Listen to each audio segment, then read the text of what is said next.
Now, I have a problem with this graphic, though, because you're not that young. If they change the photo, I don't care. Yours isn't exactly flattering either. What is that look on your face? Are you trying to figure out what octogenarian is in that look? Probably. I don't get it. Oh, yeah, baby. Week 8, joint mega picks podcast, PFTPM. Chris Simms Unbuttoned. We'll give you picks straight up and against the spread for every game, along with our best bets and our patent-pending Folsom Prison Blues pick. Oh, it was another good week. 4th straight week I've swept. And by the way, we had Pete, a few weeks where we tied some categories here, so I don't know if that consists of a sweep. Now look, I'm going by something that was put in the document by Pete, who's never wrong, right? Except when he is, and he's given me the nickname Paste and Meatballs. I think he meant to type pasta and meatballs. Paste and meatballs is a different dish altogether. Yeah, it's not very good. Especially if the paste is made of old quarterbacks sent to the glue factory with Matt Ryan. So I'm not interested in paste and meatballs. And Pete's got OCD. He actually changed it. Yeah, I know he did. To pasta. Yeah. Well, if he had OCD, he'd change this picture of you from 20 years ago. Okay? All right? First of all. All right? Where is it? There we go. Woo! Yes. Oh, God. There we are. That is amazing. You need to do the full size, though, with the calf exposure and the Uggs, the knockoff Uggs. And there's Chris from the Topps football card that I found last week. And that actually happened. Like, I saw how much the Tom Brady rookie card went for, the Holy Grail Tom Brady rookie card of $2.4 million. And I just had this vague recollection that when my son was like 3 or 4 years old, I would buy him football cards just to try to indoctrinate him into something that I loved doing when I was a kid, getting football and baseball cards. And it never really took, but I still had some. So I went and found them, and I'm looking through them thinking, maybe I got one of these Tom Brady cards. Nobody knew who Tom Brady was in 2000 when I would have gotten it. I wouldn't have thought anything of it. Right. And I'm looking, and there's Chris Simms. And there's another Chris Simms card. You got it, I got baby. 2 Chris Simms cards. I got another one, an action shot of you after you scored the touchdown in the playoff game, where you did the dive and the turn, and you threw the ball into the cannon port. Right. That's the photo. Oh, it's you got that moment one. as you're getting up from the ground. Right, I got a few guys like hugging me or pulling me up from the ground and all that. Yeah, those are the good old days. And I actually think the picture of the one we just showed there is actually the same season earlier in the year when we upset or came back to beat Washington in the regular season game. So, yeah, look at that hair. That hair is flowing right there for sure. It's not coming back. It's no, gone. it's not. It's no. retreated. It is. It's retreating at a fast pace. I could still grow it pretty long. I think I could. I don't know if it's going to look right with the fact that the receding hairline is slowly creeping backwards here. You know what they call that? They call that a comb over. The hair that's there continues to grow. That's not the issue. It's the hair that's not there that's an issue. The follicles that continue to produce hair don't stop. They keep pushing it out, and you just take it and you twist it all around and fashion it a certain way and then paint your face orange and you're good to go. All right, let's get to it. Mike, I'm so in my head with these picks. It's the most nervous I've been with the pick show ever. It really is. I'm spending way more time the last 2 weeks doing this than not getting the results that I'd like. I don't know what to even do. I don't even know what to do.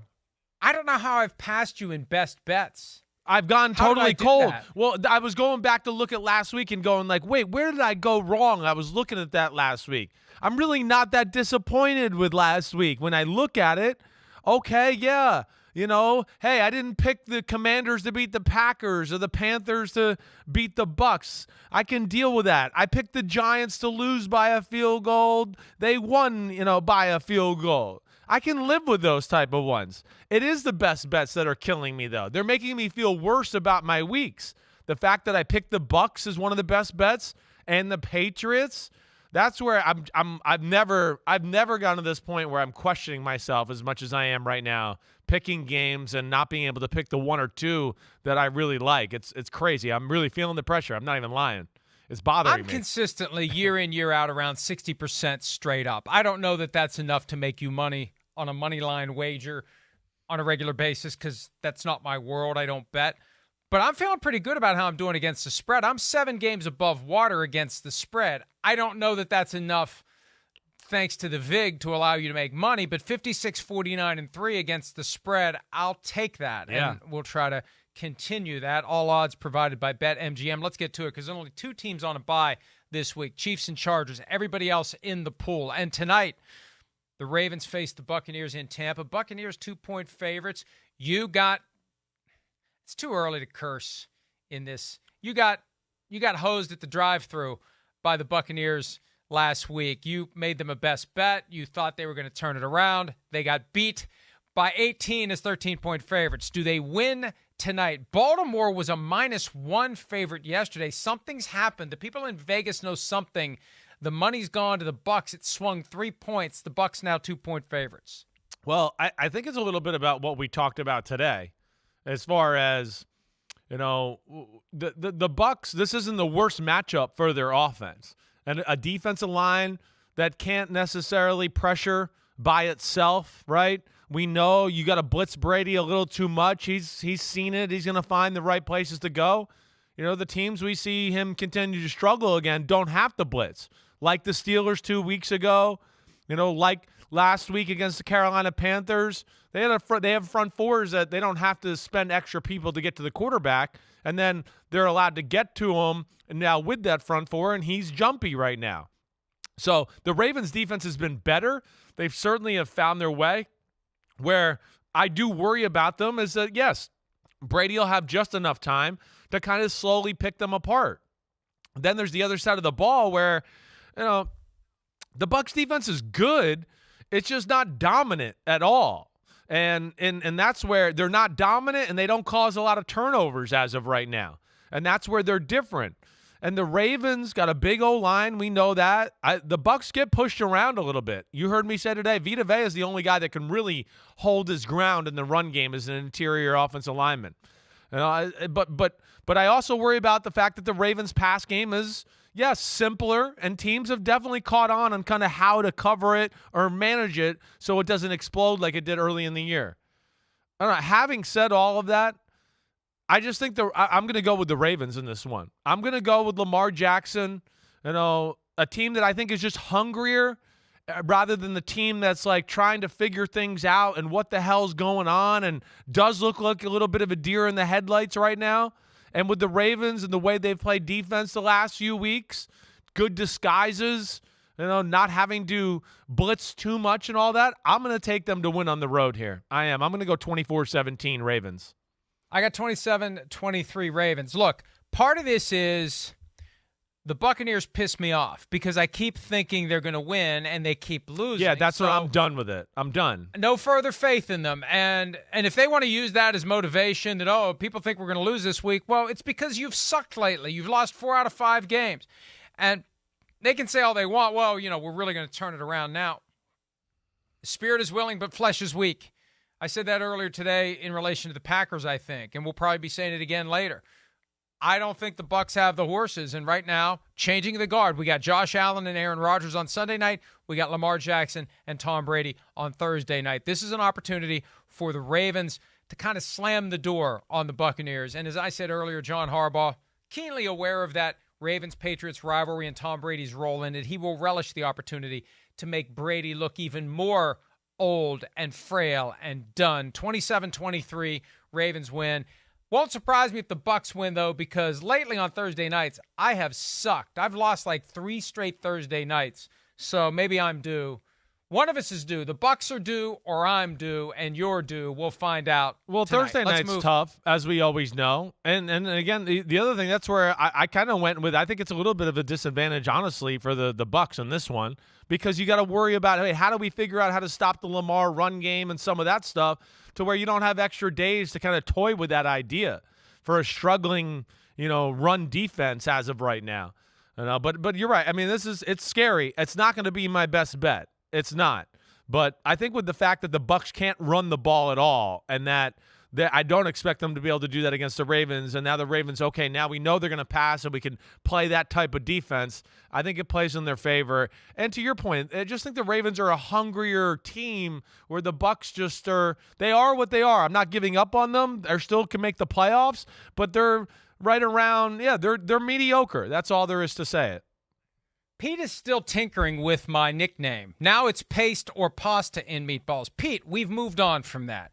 We move on from Thursday night to Sunday morning. The last game in London this year, not the last early morning start because we got one in Germany coming up, Seahawks Bucks in a couple of weeks. For now, though, it's Broncos Jaguars. Jacksonville 2.5-point favorites with a 39.5 over-under. Ties Commanders Colts for the lowest over-under of the week. Storm clouds gathering over the Broncos. George Payton, the GM, out there giving a vote of confidence to Nathaniel Hackett. Hey, George, somebody may need to give a vote of confidence to you. This is not a great matchup for the Broncos, I think. I mean, Russell Wilson, who knows how healthy he is. Jaguars, better than their record would suggest. Right. You keep picking them every week. That's one of the reasons why you're struggling. Do you pick them this week again against the Broncos? Yeah, I am picking them again. I am. I mean, I know they're struggling. It's not like bad play. It's some mess up in situational football. It's Trevor Lawrence. Oh, man, there was 2 or 3 plays there last week where if he just makes a really good throw, they really put the Giants in a tough spot. I'm waiting for him to have that moment of like, wait, I'm taking over a game. I'm the number 1 pick. I'm that kind of guy. It's been really good. The next thing is the takeover aspect. I don't think that happens today or this weekend. But the Jaguars are showing they have good balance. Etienne is special running the ball. They can open up holes in the run game. I think they got enough offense there to challenge that Broncos defense to where, the Broncos can't just play, oh, they're just a pass team or, oh, they're, severely a big-time run team. And then the big thing is, like you said, I have no faith in the Broncos offense at all. And this Jaguars defense is good. They have an overpowering defensive front. And other than Russell Wilson being the biggest weak link, after that, you go to the O-line is an issue. And this is a bad matchup for them. I'm going to go Jaguars 20-17 over in London. I agree with you. I've got a lower score, 16-13. I've raised this question. I don't know if I raised it last week on this podcast, but like if you just bet the under every game, you're probably making a decent amount of money this year. I think I raised it last week. I did. Pete reminds me, and I'm right. If you take the under, you win more often than not. 16-13. I just don't have any faith in the Broncos right now. They have to prove it to me. They'd be 1-6, but for the one drive they put together in primetime against the 49ers. Russell Wilson, even if he plays, he's not 100%. This team just feels like they can't find their way. And I just have more faith in the Jaguars right now, coached by Doug Peterson. They go to London every year. They're in that rhythm. They're in that routine. They know how to do it the right way. And I think they find a way to win the game and get to... what will they be? 3-5. Huge difference between 3-5 and 2-6. The Jaguars can kind of push their way back into it a little bit if they get a win. All right, Sunday, early games. Panthers, after beating the Buccaneers in resounding fashion at Atlanta. The Falcons are 4.5-point favorites. This is a game where, there's a way. If the Bucs lose tonight, if the Falcons lose to the Panthers and the Saints beat the Raiders, all 4 teams in the NFC South will be 3-5. That's crazy. Can the Panthers continue what they started on Sunday against the Bucs and go to Atlanta and beat the Falcons? Well, I don't think it's crazy. I mean, I don't. I'm not going to pick them to win. I am going to take the Falcons. I am. I guess what I look at is I know the Falcons defense is not special, but neither is the Panthers offense. It's still a struggle for them.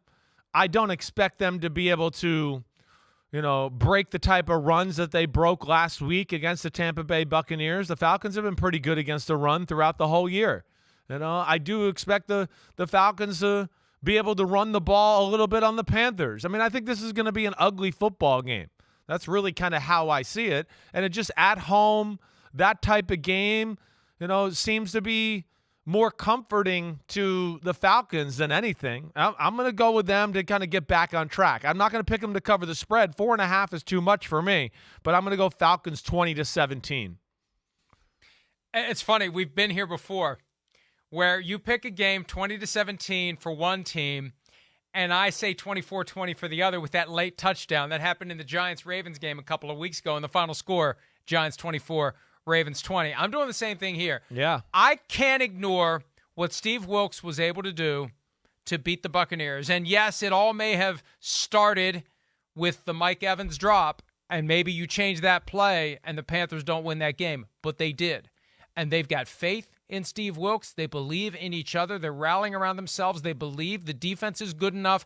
Deontay Foreman had over 100 rushing yards. Now Chuba Hubbard, who knows if he'll be able to go. He's got an ankle issue. But even without him, I'm confident in the Panthers. I like the vibe they currently have. You undermine everything you did last Sunday if you follow it up by crapping down your leg. I'm still resisting the profanity this episode. Yeah, why? What's going on? For that, I don't know. Yeah. But I went back and forth on this one. At one point I had the Falcons, but I said, I believe. I believe. I'm buying what Steve Wilkes is selling. Let's take the Panthers over the Falcons, although I have picked the against Atlanta every week. I know. Why stop now? Why stop now? Maybe one of these weeks I'll pick them to win, but not yet. All right, Bears at Cowboys. Dallas, 9.5-point favorite over a team that thumped the Patriots in New England, but short week, though. Did they go too all in against the Patriots and forgot about what's coming 6 days later? Will the Cowboys win? Will the Cowboys cover? Over under 42.5. Chris, who you got? Well, the Bears' defense is good. That's the first thing that, we got to really digest. Not as good as they were. No, you're right. I know there's no Robert Quinn, certainly. But I think they do have faith in some of these young guys that are coming off the edge there. That's why they were comfortable with doing it. And like you said earlier today on PFT, they realized that there was no future there with Robert Quinn. They weren't going to keep him and pay him $14 million next year and do that. So they cut the cord. I don't look at it and go, oh, their defense will fall off, though. First off, they're incredibly well coached. So that's the first thing that jumps out to me. The pass game, what they do on pass defense. Man, they're really good that way. They're better in man-to-man coverage maybe than I gave them credit for. And they're great in zones and passing things off. Now, they're not the best at stopping the run, but I don't think the Cowboys are that great of a run football team. At least I'm not ready to put them there. And then the other thing I just look at, as awesome as this Cowboys defense is, I think this could be a little bit of an issue for them in this game. I do. The Bears O-line, the other thing that I think I've maybe misevaluated in the Washington game and then last week have made me realize a little bit, they're a little bit bigger and more physical, or a little bigger and more physical than I gave them credit for early in the year too. They got some big dudes on their O-line. And the Cowboys are built on speed. And I think now when you add in the Justin Fields element here and the quarterback design runs, I think that's just enough to make a simple offense all of a sudden kind of seem like it's a pain in the ass and tough to defend. So I'm taking the Cowboys here, but I think the spread is, in my opinion, crazy. I do. I don't think it's going to be that big of a blowout by any stretch of the imagination. I think the Cowboys are going to have to work in this one. I'm going to get Cowboys 23-20. I got the same idea you do. The Cowboys had to screw around with the Lions this past Sunday. I thought for a while they weren't going to cover the spread. The Lions were holding that offense in check. Yes, they were. Dak Prescott looked a little rusty. They aren't expected to have Ezekiel Elliott this week. Not that that's a huge loss, frankly, because of Tony Pollard, but Dak will be one game better. I expect the Cowboys to win as well. 20-14, I believe. Yes, that is the score that I have previously selected, and I must honor my prior number that I wrote down that we just pull out of our butts, frankly. But 20-14 sounds like a football score. Sounds like a score. Those have been the scores this year. That's where I get done, and I go, man, I got a lot of 2017s and 24-17s. And then you look back at the week and you go, well, every game is right around that area. It's not that crazy. I love 38-35. We just don't see that very often in this NFL. But I'll go 20-14. Bears cover, Cowboys win, and off we go. How about this one, the Dolphins and the Lions? I talked about this earlier, the matchup of Mike McDaniel and Dan Campbell, revenge of the nerds, as McDaniel goes up to Detroit to take on a guy that will bite off your kneecap, but get an F on the math exam. I'm sorry, Dan. 3.5-point favorites, Dolphins on the road against a 1-win Lions. Got the vote of confidence this week, which is not a good thing. Anytime you get a vote of confidence from ownership, that means the axe could be falling at some point. Do you believe the Dolphins win? Do you believe they cover? Again, over under 51, highest of the week. Yeah, I mean, I do. I do believe they win. I do believe they cover. I do. I think that, again, I don't look at this Detroit defense and go, oh, it's anything special. And then this is an offense that poses a lot of problems for you. It does. First off, Detroit they're not good at stopping the run. They're borderline horrible. And now you have to worry about all the RPOs and the screens and the little creative passes where it's fake to Mostert and fake to Tyreek and I throw to Waddle there that make your run defense even worse, let alone you're not that talented in the secondary where I believe you can cover those guys or even rally to make the tackle some of the time. So that's where I worry about them on that side of the ball. I just think there's too many things that they have to worry about for a defense that's not, overly talented, and nor do I watch them and go, oh, wow, they're creative scheme, outside-the-box thinker types up there. And then the offensive side of the ball for Detroit against the Miami defense, so that's the interesting part, Mike. That's the one where, I could see Detroit making plays here, but there's also a part of me that goes, wait, I think that the Dolphins got some big dudes, and they could kind of slow down that overpowering run game a little bit. And then, the passing game that we like in Detroit, yeah, but there's not like super explosive guys there, and I think Miami can cover them. So that could make some issues. I'm going to go Dolphins 34-21 in this one. That's kind of how I feel. There's a part of me that's a little scared that this could be closer just in a shootout standpoint, like maybe it's 34-30 or something. But I don't know. I just think there's going to be too much pressure. The Dolphins are outside-the-box thinkers on the defensive side of the ball, and I think they got the right manpower to stop this Detroit offense. I've got 27-17 Dolphins. Look, the Lions missed DeAndre Swift. There's a pretty good chance he'll finally be back. Amon-Ra St. Brown was back in the lineup last week. He had one of those spotter pulled him from the game, but he didn't have a concussion outcomes, and those are going to be more common, frankly, and I got no problem with that. I'd rather them be too cautious than not cautious enough when it comes to the brains of players. And that brings me back to Tua. Just because he got through one game doesn't mean he gets through a second game. And he's going against old school, rough and tumble head coach, bite your kneecaps. They're going to be coming after Tua. Every team's going to come after Tua. And he said this week that he's never going to lower his shoulder again. It's easy to say those things. Yeah, the emotions. It's so much harder to do it when you go into that spot where emotion takes over, muscle memory takes over, you're playing football. Everything you said 4 days earlier doesn't matter. You get in the fray and you resort to what you know and you begin doing the things that you're used to doing. And if he takes off and runs the ball with the ball, the Lions are going to come after him. If he's in the pocket, the Lions are going to come after him. That's their really only hope is to disrupt Tua enough that they have an opportunity to slow down the offense and hope that their offense can finally score more than 6 total points over 2 games. Unbelievable how that offense has gone into a funk. Cardinals, Vikings, Minnesota coming out of their bye, 3.5-point favorites, 49 over/under. The Cardinals get a little extra time because they played on Thursday night. They had the big win sparked by back-to-back pick sixes. Who knows what that game becomes. That's where it's hard. That 14 points out of nowhere right. That just kind of ended the game. I mean, it's 14-6 Saints. Then Cardinals score, 2-pointer, 14-14. Boom, there's a pick six. Boom, there's a pick six, 28-14, and it's over. You're right. It's crazy. And Andy Dalton can count on lightning strikes like that. I know. Exactly. I don't know what to think of it either. I've gone back and forth a little bit with this football game. Ultimately, I'm going to settle with the Vikings here. I am. I do think that the Cardinals, showed some signs on the offensive side of the ball with DeAndre Hopkins, but I still worry about them, being able to run the ball consistently. I guess I'm not a believer in that yet, even though I know it was pretty good last week. But this is a Vikings front that's been real, and then they got guys as far as like the 2 edge guys in Za'Darius and Danielle Hunter, and that can contain Kyler Murray. And then they got 2 linebackers in the middle and Kendricks and Hicks that can really run, right? So that's where I can't see like Kyler Murray taking off and being crazy that way. And then I think the other thing that, I love in a lot of ways the Cardinals defense, but The Vikings it's real. They can run the ball. I mean, for real, run the ball. And that would worry me, for the Cardinals in that aspect. And the Cardinals are not great up front that way with a ton of big people. And there's enough of a creativity in a passing game that O'Donnell's brought there that, if you do overplay that run game there, that the pass game can certainly tear you up.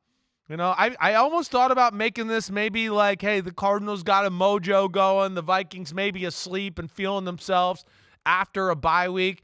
But I just can't buy into the Cardinals yet. I'm going to go the Vikings win this one 24-20.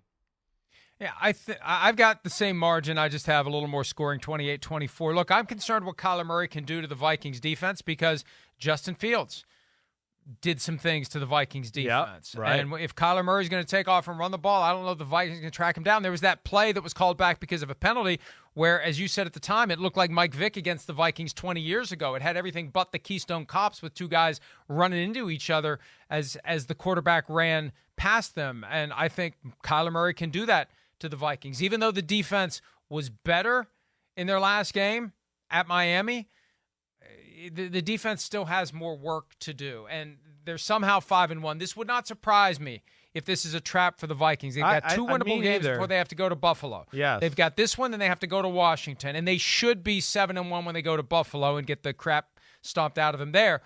But I'm going to have faith in this vibe that the Vikings have developed. 4 straight games, find a way to win. At some point, that's not a fluke. At some point, it becomes who you are. At some point, it manifests itself, and the opponent starts to sense it. And it's just kind of who you are as a team. And I think that the Vikings can pull it off 28-24, and they run their record to 6-1, and they have no business being 6-1. Raiders at the Saints. Raiders 1.5-point favorites. New Orleans at 2-5, over-under of 50. Chris, you have picked the Saints to win every week this season, and they're 2-5. That would help explain some of your struggles. Do you pick them to win again this week against Josh McDaniels and the Las Vegas Raiders? No, I'm done. And, I picked this game before I knew that stat, so that did not influence me here. I think I got, I just look at it and go, wait, I got one team that I think is starting to play good football. And the Raiders offensively, you heard me say this today, I mean, they've got it going on that side of the ball. Run game and pass game. To where I just look at it and go, man, the Saints are struggling on that side of the ball. In all phases, letting up big plays. And I just think there's too much offense to handle right now. I think Derek Carr has got a grasp of this offense now, and he's very comfortable. And it's Waller, I wish they had him out there. That would be a great addition. But either way, they got enough guys that, they were impressive last week between Devontae and Hunter Renfrow. And then, of course, the emergence of Josh Jacobs running the football. But at the same time, I do think the Saints are going to move the ball and the Raiders too. That's one thing I look at. The Raiders are, one of those teams where you could throw again into the category that we see a lot in football right now, where let up a lot of yards, but don't necessarily always let you score touchdowns. I guess is that what I was going to say there. But I'm going to go with Derek Carr over Andy Dalton and what Josh McDaniels is building right there, rather than a Saints team where I just don't know where you're going to get every week here. I'm going to go Raiders 30-27. There is one small caveat. Derek Carr was limited in practice on Wednesday. We taped this on Thursday with a back injury, so that's something to keep an eye on. But one of the things we said about the Raiders as they slumped into their bye week, hey, look at the schedule. They got some winnable games. They can pull themselves back into it. They looked great last week against the Texans.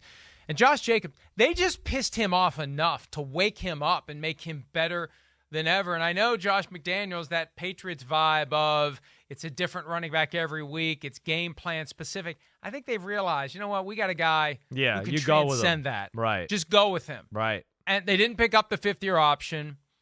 They seemed to be showcasing him at the Hall of Fame game when they played him, when they started him in a game that starters just don't play in, and Josh McDaniels tried to poo-poo it at the time, and now they've found something.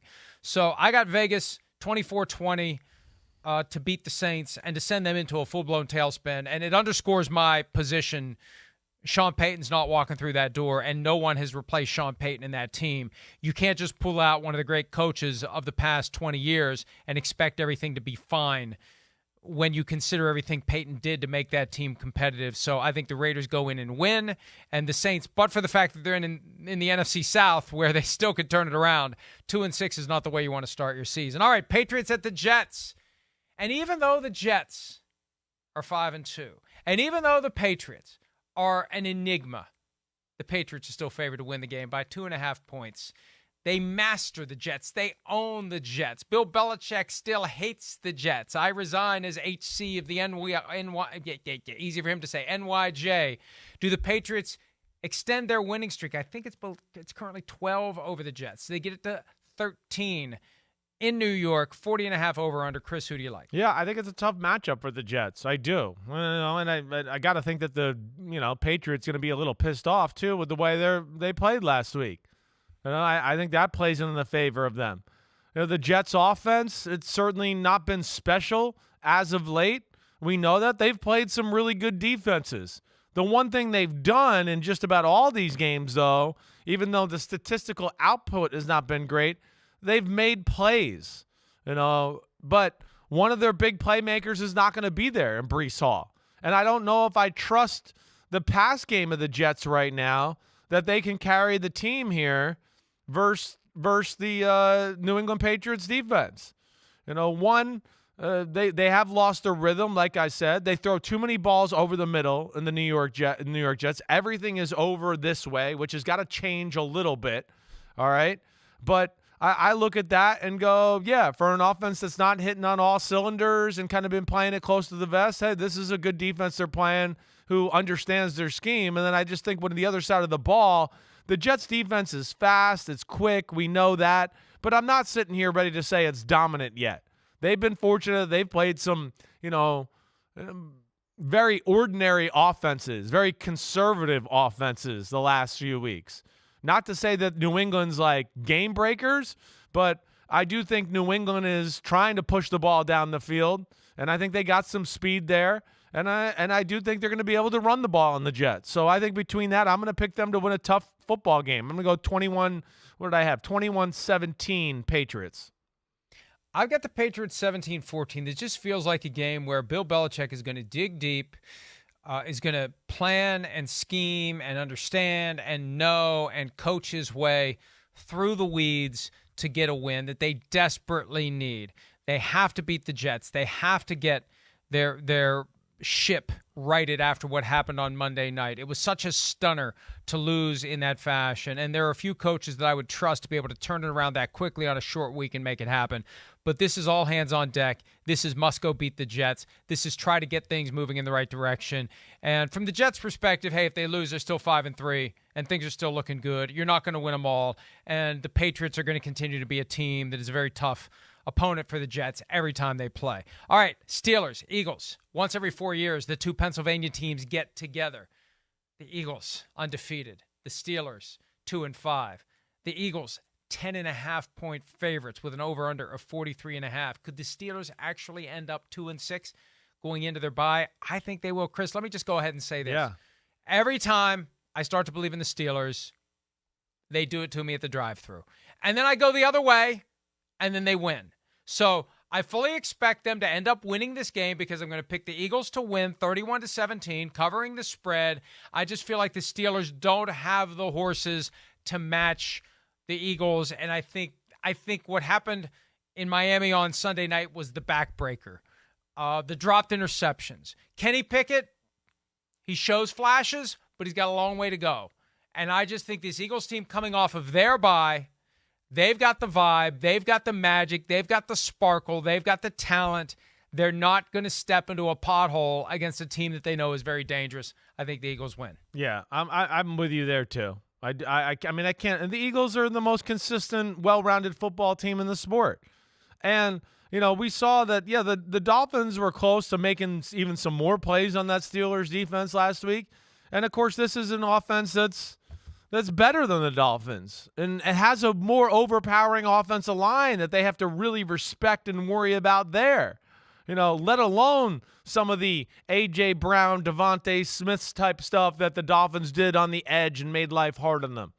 And then the Philadelphia defense they're not going to run the ball on Philadelphia. I mean, Pittsburgh can't run the ball on anybody. The one thing I'd say, and why I'm going to pick Pittsburgh to barely cover the spread here, because I'm going to take Eagles 27-17, is if there's one thing you can do on the Eagles a little bit is the short passing game. And I feel like that's Pittsburgh. That's what they are. It's dink and dunk, short passes. He's smart. He knows how to read the coverage, and he gets the ball to the appropriate guy. I think they'll kind of like slow the game down and hang around that way a little bit. Hang around, within reason, I should say. But ultimately, yeah, I just think they're too good, and I'm going to take the Eagles by 10, but not going to cover the spread. 10.5 was too much. I still won't be surprised if the Steelers win, but they got to prove it to me, and they got to show some consistency. And they're going into their bye week, and 2-6 versus 3-5, a huge difference. I just don't think they can do it anymore. I just don't think they have the talent to do what Mike Tomlin needs to do. All right, let's take a break. We've got several late games on Sunday afternoon, 4 of them to discuss when PFTPM and Chris Simms Unbuttoned continue right after this.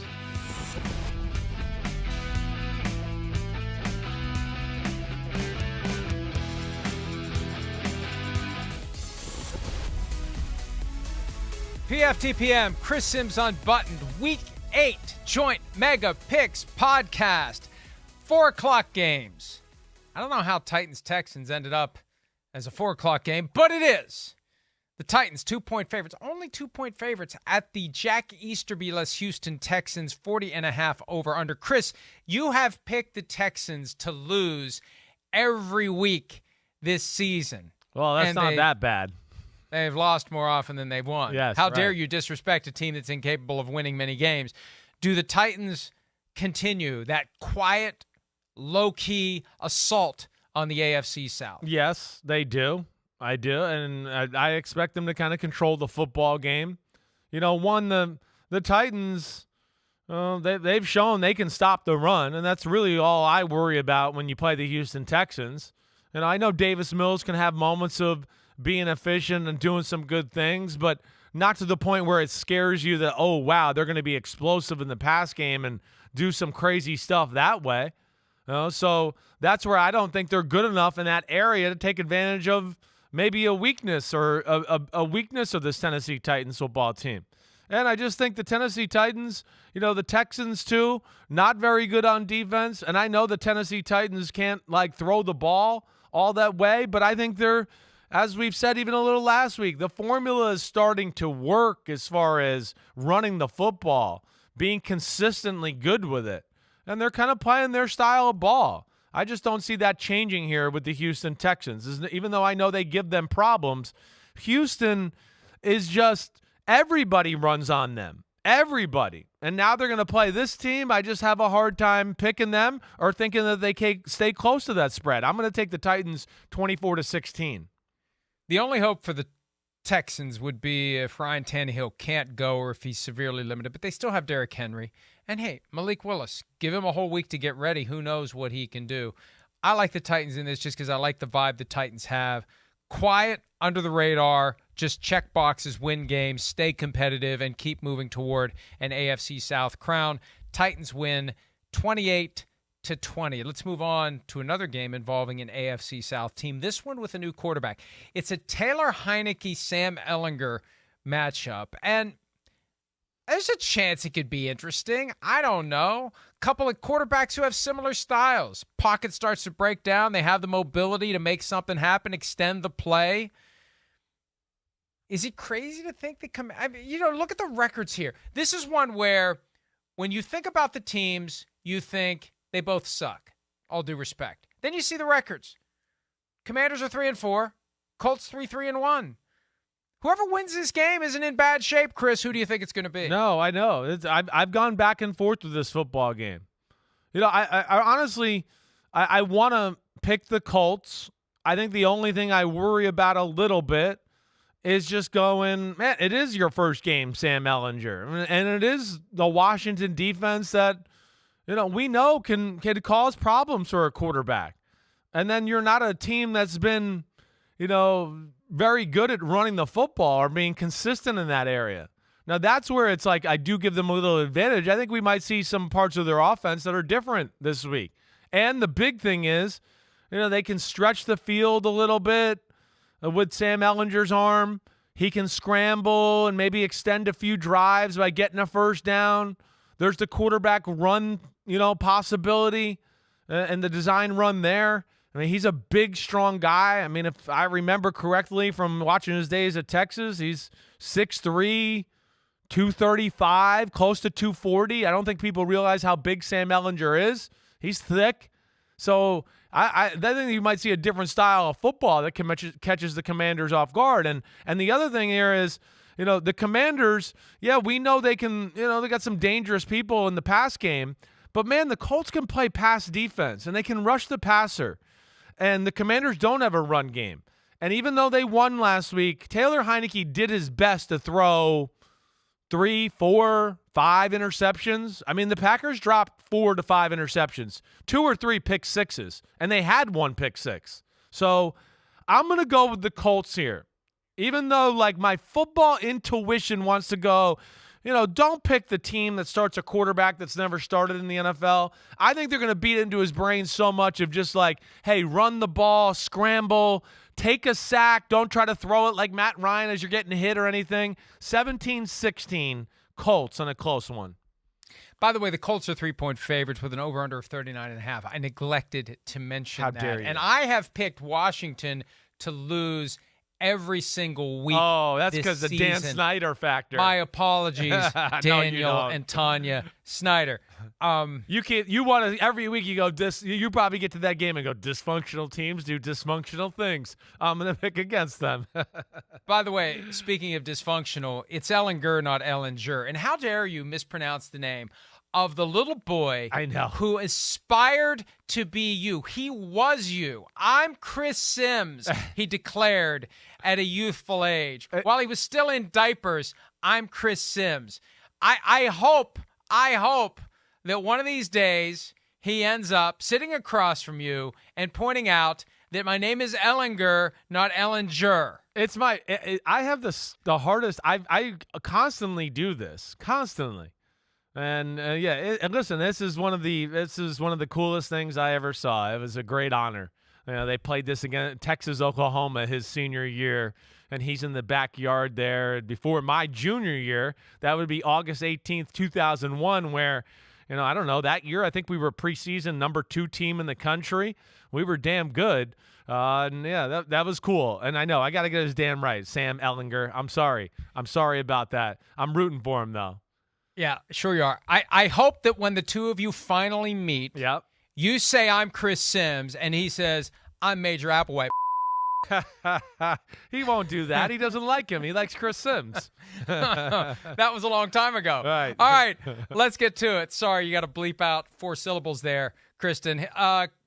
From my perspective, my pick. Yeah. We got to move on. Yeah. We got to move. We've had too much fun. What are you gonna We're wasting do? time. I got the Commanders. Yes, I do. Taylor Heineke, getting it done. Right. Ron Rivera, getting it done. And you know what? Hey, this whole Matt Ryan thing, the guys in the locker room know it's a business decision made by ownership. The coach made it clear that this is an Irsay move. You may have some guys in the locker room that aren't feeling good about this. We want to try to win games. We're 3-3-1. What the hell's going on here? What are we doing benching the guy who was the MVP, who's putting his heart out there? He's laying his body on the line every single game. No offense to the kid, but why are we casting aside the guy that's doing everything he can to try to will this team to victory? I think that's a lot to process in 1 week. I really do. Ellinger's going to have to win these guys over, and I don't think he does it right away. I think that's enough. Dysfunctional teams do dysfunctional things. Right now, what the Colts have done with Matt Ryan is just a little more dysfunctional than everything going on in Washington. That's why I picked the Commanders. Finally, you're welcome, PFT commenter and Matthew Berry, the only 2 Commanders fans I know, for picking the Commanders to win. So what are you going to pick? What's the score? Say it. I did. 13-10. Oh, 13-10. Okay. Commanders win. Okay. All right. 49ers, Rams. The 49ers home away from home, SoFi Stadium, where there will be an outpouring of 49ers support. Silent count for the Rams coming off of their bye week. The 49ers favored by 1.5 Over under of 43. Chris, who do you like? I like the 49ers. I'm not changing there. The Rams don't do anything for me to think like they're going to change this outcome. I know the 49ers are still even a beat-up football team. I get that. It's just a bad matchup. And that score last week of that football game against the Chiefs is a little misleading, too. It wasn't that out of hand. It wasn't. It got away from them at the very end of the football game, and, Mahomes and them kind of piled it on. But, damn, it was 28-23, right? I mean, what was it, fourth quarter when it was that score? Yeah, I mean, there was, 14 minutes left in the fourth quarter. It wasn't that much of a, oh, my gosh, we got major issues here. It's a special team, Kansas City. They're good. They are really good. They should have one loss on the year, and that's only to the Bills, and that was a heartbreaker. So the 49ers, we talked about this a ton. They pose problems to the Rams, and I don't see anything on the Rams' offense to make me think like, oh, wow, the bye week, they should be able to tinker with this and tinker with that and fix some issues. No, it's hard to fix issues when you can't block people or can't run the ball at all or do anything that way. And I don't care. There's nothing you can do. They can't hide that. And I just think the 49ers in a desperation game, and the fact that they own this team and they match up well with them, and now you get to see the real unveiling of the Christian McCaffrey offense here, where Shanahan now has had 10 days to play with this. I just think it's going to be too much, and I think it's going to allow them to, have a lot of creative Shanahan specials, what I call. I'm going to go 49ers, 21-17. I got 28-17 49ers, a late Christian McCaffrey touchdown. Look, he had 10 touches on 22 snaps last week. So they use him a lot when he's on the field. Yeah. And he'll be on the field more this week, 28% of the snaps last week. And I agree with you. That was a close game until the Chiefs score a couple of touchdowns late and pull away. 28-23, the 49ers tightened it up until the Chiefs pulled away. The 49ers getting a little desperate. They're dangerous when they're desperate. They're dangerous against the Rams. I don't care that Sean McVay's had 2 weeks to get ready. This Rams team isn't good enough to make up that gap. And I think we see the 49ers win this one, cover the spread. I got them winning by double digits, 28-17. Giants-Seahawks, the only game this week between two teams who are above 500. Both surprisingly above 500. Giants, 6-1. Seahawks, 4-3. Seahawks 3-point favorites at home. You have picked the Seahawks to lose every week this season. How dare you? Do you pick them to lose again to your New York Giants? You go. You're the Giants expert. I've picked the Seahawks to lose every week this season. I've probably picked the Giants to lose like 4 out of the 7 games. I mean, yeah, the Cowboys games. The only game I picked the Giants, the one they lost. So, and the Bears. I picked them to beat the Bears. So I'm all over the place with this one. You go ahead. You start off with this one, Mr. I want to smoke a cigar with Brian Daboll. Well, and this is where I'm conflicted. Yeah. Because Brian Daboll is the new kid on the block, but Pete Carroll is the guy who just keeps getting it done. He's 1 win away from matching the great Bud Grant. I've got a Bud Grant portrait down in the barn. Maybe I need to get a Pete Carroll portrait down in the barn. Maybe the Vikings would be better off if they had hired Pete Carroll at some point along the line. Bud Grant hired Pete Carroll in 1985 to coach the defensive backs in Minnesota. So people say to me all the time, well, not all the time, but from time to time. It's not a constant question, but what do you root for? Who do you root for? I root for good stories. And what story is better right now in the NFL? I know to me, the most compelling story is they trade Russell Wilson, and he falls apart with the Broncos, and somehow the Seahawks are winning, and Geno Smith is awesome. And Ken Walker III reminds me of Adrian Peterson in 2007. And Tariq Woolen is a great defensive rookie. They could have the offensive and defensive rookie of the year, both in Seattle this season, depending upon what Sauce Gardner does the rest of the way in New York. Yeah. I'm smitten with what the Seahawks are doing. I love what Brian Daboll is doing with a collection of spare parts that were compiled by Dave Gettleman that really aren't that good, but Daboll's making it work. I just think that this thing, and the whole mystique of the 12s is starting to come back. This is a tough spot. Maybe I'd feel differently at MetLife Stadium. But in Seattle, I got the Seahawks 27-20. I get it. I mean, this to me is one of the harder games to pick of the week here, for a few different reasons. I've gone back and forth with this one. I really have. One, the Giants defense, you can run the ball on them. I don't think they've seen an offense like this yet. Not as well balanced as the Seahawks, right? Where you go, well, the Seahawks, they're arguably the most explosive team in football. They can rip off 60-yard gains like you've never seen before in your life. And the Giants can give up plays. The one thing they don't do, though, is give up points. So you can move the ball and do that, but it's hard to score touchdowns against Wink Martindale and what he's doing there. He is. But I do. When I think about that part of the matchup, I get scared going, man, Kenneth Walker starts to rip off a few runs and then watch out. Everything's open. And Geno's aggressive in the passing game. But the other aspect of this that I think about too is the Seahawks defense. I mean, they can't stop the run. They are horrible at stopping the run. And then you go, whoa, here comes Saquon Barkley and company. And we know Daniel Jones has been playing great off of that, and there. So I've gone back and forth here, but I'm going to go with the G-Men. I am. I'm going G-Men 27-24 on the road. I think this game can be fun and have a lot of back and forth, but I'm going G-Men finally. Come on, G-Men. Come through for me. Florio's got the Seahawks. I got the G-Men. It's time I win one of these damn matchups against you. Let's take a break. Prime time, Sunday, Monday night, when PFTPM and Chris Simms Unbuttoned continue right after this.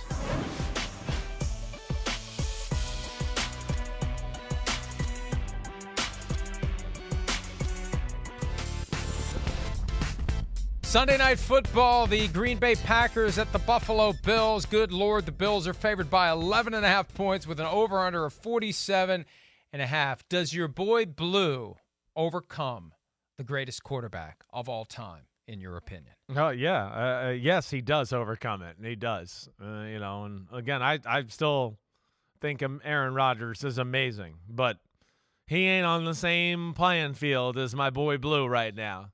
My boy Blue, and you heard me say, and I keep trying to pound this into people's brains here because I think it needs it, is my boy Blue and my homie in red, and the guys we like to watch, they're so much better than the rest of football. With Joe Burrow coming in as the third, who's really awesome, But it's those guys. But yeah, I mean, I just don't. The Packers, the dink and dunk, just to running the football against this defense and their coaching scheme. The one thing I say is the Packers defense, it's still good. I'm not giving up on them. I could see them giving this Bills offense a little more issues than we've seen in the past. 11.5 is too much for me. I'm going to go like a dominant 30-20 type game. The Packers are desperate here, so I just don't think they're going to get blown out of the water. See, I've had faith in the Packers all year long. Yeah. Picked them in week 1 to beat the Vikings. Picked them last week to beat Washington. Yeah, and I've made them best bets, and they've screwed me at the drive-thru. I'm done. I'm off. That game last week and all this other dysfunction, maybe it works, maybe it doesn't. If I'm wrong, I'll own it. Hey, Packers, if you want to use it as motivation, be my guest. Prove to me that you don't suck. 42-10. Bills statement game. Wow. Changing of the guard, although the guard has already changed. I rarely pick blowouts, but the Bills have had a week to get ready for this one. I feel like, and I know Aaron Rodgers has never been a double-digit underdog, and this is where I said the spirit is willing, but the flesh is weak. I just don't think the Packers can do it against this Bills team at this time, 42-10. Monday Night Football, Bengals, 3.5-point favorites at the Browns, over-under of 47. Battle of Ohio, Browns trying to avoid falling to 2-6 going into their bye week. Who do you like, Chris? I like the Bengals. I got no faith in the Browns. I don't. Just in a lot of ways. I just don't trust them. I always feel like they're going to do something dumb in a big moment. Their defensive line, you can run on them. And I know the Bengals are not a great running team, but I think this is just to give them a little something to open up more big plays in the pass game. There's some beat-up players on that Browns defense. They're not totally healthy there. And then I just look at the other side of it, and the Bengals, they can stop the run. That's not an issue for them. The Bengals, I love their defense. I like the way they're coached. I like their talent, and they're hanging in there without DJ Reader. They're doing a lot of good things there. So I just think slowly but surely they kind of just wear the Browns down and make too many plays on the offensive side of the ball. I'm going Bengals 31-21. I've got the Bengals 35-20. So the same thought process. Look, the Bengals are starting to figure it out. The Bengals are starting to make it happen. Joe Burrow, 481 passing yards last weekend, 155 for Tyler Boyd, a couple of touchdowns for Jamar Chase, if I recall correctly, some great catches. They just look like the team they were last year. It took them a while to get there. They're still only 4-3. They've lost 3 games, walk-off style. They're better than 4-3 would suggest. I feel like the Browns are worse than 2-5. I think this is an easy win, quick night, unfortunately, because I like a good primetime game that goes down to the wire. I just don't think the Browns have the firepower to keep it close to the Bengals. 35-20, Bengals win. Let's take a break. When we return, our best bets for Week 8 and our Folsom Prison Blues pick. PFT PM, Chris Simms Unbuttoned. We're back after this.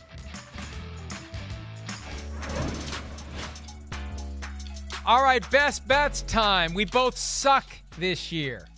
We're horrible. We're terrible, but we still keep plugging away. 3 plays against the spread or over-under that we like. Chris, you're up first. All right, I'm going to go with the Bears. All right, I'm going with the Bears. 9.5 is too much. I don't think the Cowboys are one of those teams that blow anybody out, and I think the Bears' defense is very good, and I think the added influence of the quarterback design run is going to be issues for the Cowboys, to where it's just going to slow the game down and make it ugly. 9.5 is just too much. I'm taking the Bears. I got the Dolphins giving the Lions 3.5 in Detroit. I think this one has the potential to be ugly. Yes, 2-on. I'm picking the Dolphins to cover, and I'm putting them down as a best bet. I'm doing it as well. I'm going there too. I am. You know, I could see the Lions scoring some points here too, but I just think ultimately they won't be able to keep up. And I think this is one of those games where Jared Goff does some Jared Goff things, throws a pick six, fumbles, strip sack. It's just too much. The Dolphins create too much chaos on the defensive side of the ball. Raiders -1.5 at the Saints. I know Dennis Allen would like to get some revenge for the team that fired him once upon a time, but I think the Raiders are starting to figure it out. And the Saints, you got guys like Alvin Kamara saying we got to play for pride. Oh, boy. You know it's falling apart when you're resorting to that as a way to motivate professional athletes. The Saints are underachieving, and I take the Raiders. Yep. One more each. All right, I'm going to go with the Bengals. I am. The Bengals are the next team I'm going. The Bengals, I think, like you said it last segment, they're going in the right direction. I think their offense has found just enough creativity in how they want to play. They're starting to make big plays. I got no faith in the Browns, really. They'll mess up some situations somehow, and the Bengals defense is good too. I get the Bengals as well. I hate that we agree on these, but I like a Monday night best bet. I like having something to really make me invested in that last game of the week, or when you pick the Patriots as a best bet, and I can root for the Bears. All right, Folsom Prison, real quick. Give me one. Who wins? The Packers. Straight up. The Bills beat the Packers. Eagles. Okay, all right, good. See you next time. I picked the team that's going to die, not the team that's going to live.